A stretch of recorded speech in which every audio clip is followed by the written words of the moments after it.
why do people pay ransoms? We see all kinds of stories that are happening, especially in cities and counties, where people are actually paying huge ransoms, $200,000, $300,000, $400,000 in some cases. What ends up happening for these big ransomware payouts is that not only are their production systems affected by the ransomware attack, but also their backups.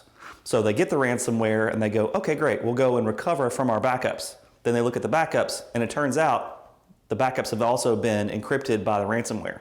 So then the people find themselves in a situation where they have no production data and no backups, and ultimately the only way they can recover is to pay the ransom and hope for the best. Because otherwise their only option is to just basically give up and start completely over.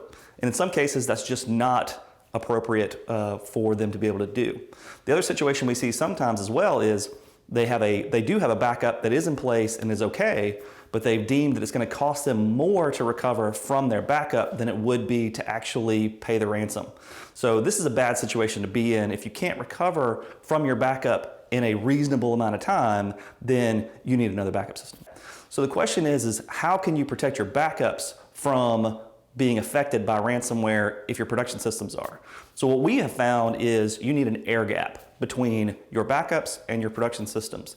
And what we mean by that is you need to be able to protect that data from ransomware even if it gets into your production environment, have it be separate from your production data in some way.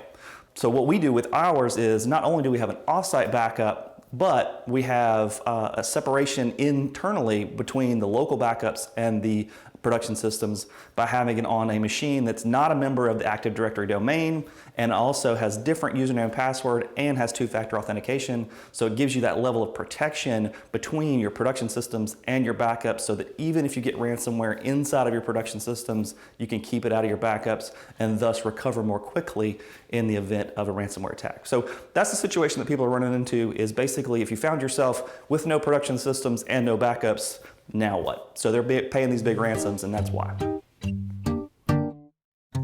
If you like this kind of content, you'd like to see more, by all means subscribe to the channel and also hit the bell for notifications.